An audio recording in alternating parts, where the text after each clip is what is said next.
Council of Governors is an institution that was established through the Intergovernmental Relations Act 19, whose core mandate is first to ensure that we coordinate the 47 governments and ensure that the issues of the common interest for the 47 governments are addressed centrally at one point. Number two core mandate for the Council of Governors is to ensure continuous sensitization and capacity building for the structures of the devolved units. One of the greatest things that this constitution gave us was actually devolving power and resources to the lowest common mwananchi. And therefore COG exists to ensure that there is a clear coordination between the 47 governments, the national government, private sector, development partners, civil society, and any other institution that would want to reach to the 47 governments.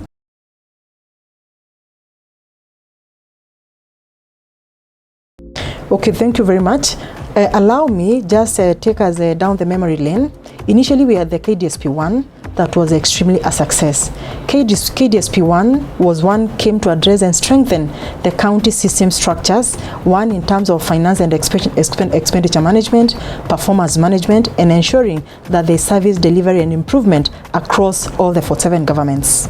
After the success of the first KDSP-1, that was basically setting in systems and structures, then there was need, based on the priority and the challenges that were realized in the first KDSP, then there was need for the KDSP-2 to come and address and strengthen systems and structures in terms of performance management, in terms of finance and expenditure management, in terms of entrenching a functional performance management system across the 47 governments, and ensuring that we strengthen the public participation so that the voices of the common mwananchi are actually heard, and in terms of budgeting and conceiving projects for government, then the voices of the people are actually heard and projects are tailor-made to suit the needs and address the needs of the common mwananchi. So for me, KDSP-2 has come in handy to ensure that we strengthen systems in those 4 areas. And for the system that the component that you're leading is one on performance management, public participation,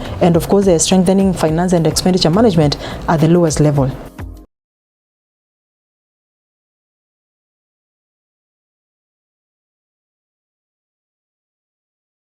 I think the framers of Constitution were extremely very wise and very intelligent in that they realized that without public participation, all the projects and development that is conceived will not be tentative.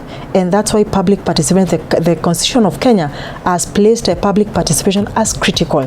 And the public participation is just going to hear the voices of the masses, so that as you do your planning, you're doing planning not seated in Nairobi, not seated in an office, but you're doing and conceiving government projects that are tailor-made to suit and address the needs of the common mwananchi. Through public participation, we've seen the government being accountable to the people, and people being at the lead to ensure that they put their government to account. And that is actually, for me, integral part of the public participation. It is two-way, that the public is accountable to the leadership, and the leadership too is accountable to the public. Besides that, we will ensure that once we hear the voices of the masses, then governments do not only sit on a table to just decide that you're going to fix a road moving forward to this area. You can't do that nowadays. You must get consent from the people, and that's why there's a overly acceptability of the development that is ongoing. If you look at the better agenda, one of the critical components that they've placed in that is ensuring that the voices of the masses is heard. And I think public participation this time and age is extremely very, very critical. That's why you see many of the bills, policies, acts, strategies that are passed without passing through public participation and hearing the voices of people have been nullified by the courts. And I really want to encourage the courts as we move forward that the voices of the masses are heard in every decision that is made in this country.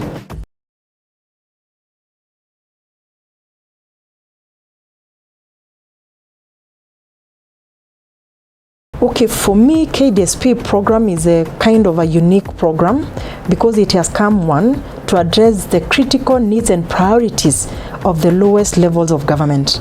Remember, county governments are new. 13 years of doing devolution, we can't say that they've come of age, but it's of course on continuous improvement.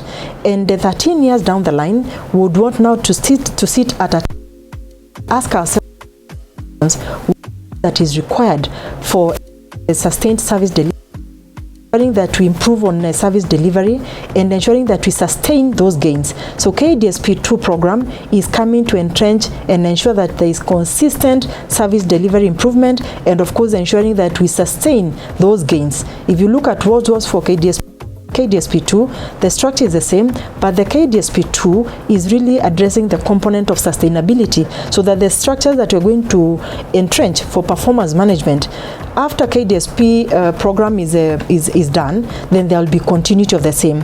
And I want to confirm today that all the 47 county governments have signed functional performance contracts for each and every employee. So in that, we envision that through the KDSP, because of monitoring and evaluation, constant capacity building continually, so that we're able to improve on service delivery, I tend to believe the moment that you're able to entrench and get it right in terms of performance contracting at that lowest of level, I am completely confident that service delivery will be enhanced and sustainability of the same will be realized.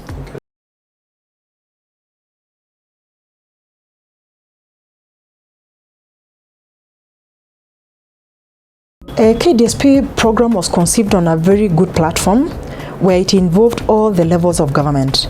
First, from the technical person in the co-creation of the program. The program was not designed by the World Bank. It was actually a whole inclusive co-creation process through the State Department of Devolution, the World Bank, county governments, and of course managed by the Council of Governors. We had the technical people come on the table and said on the four strategic areas that you're addressing, these are our pressing needs, and this is what we seek this KDSP2 to address. After we did this, we did a lot of validation and sensitization to the highest level. And as we speak right now, we have actually mounted a conference for all the governors so that we give them, we apprise them, and we bring them to speed of where the KDSP project is.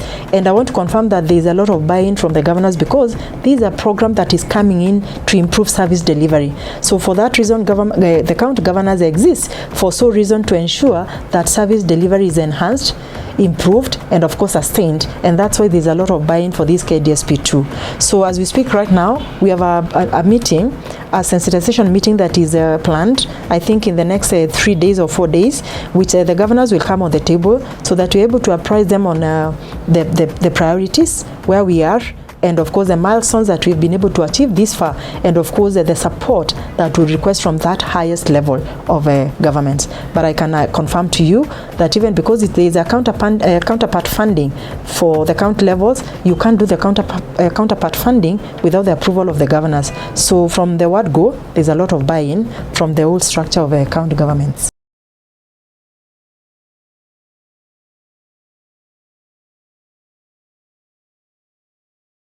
That we are here to ensure that we are accountable to the people.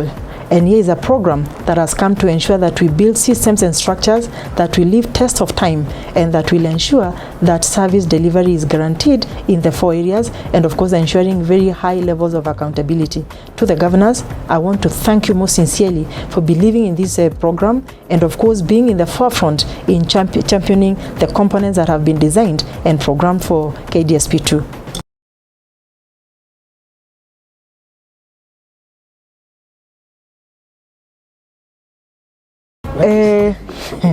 Let me first laugh, because for me, devolution is everything. I walk, I talk, I live, I sleep devolution. Why? I see my aunt nowadays. I no longer actually buy insulin from Nairobi for my aunt in the rural area. Why? She just walks 200 meters to the nearest health center and gets an insulin jab. When she's very low, a nurse goes to her house. And for that reason, for me, devolution is here to stay, and even the worst form of devolution is better off than any centralized form of government.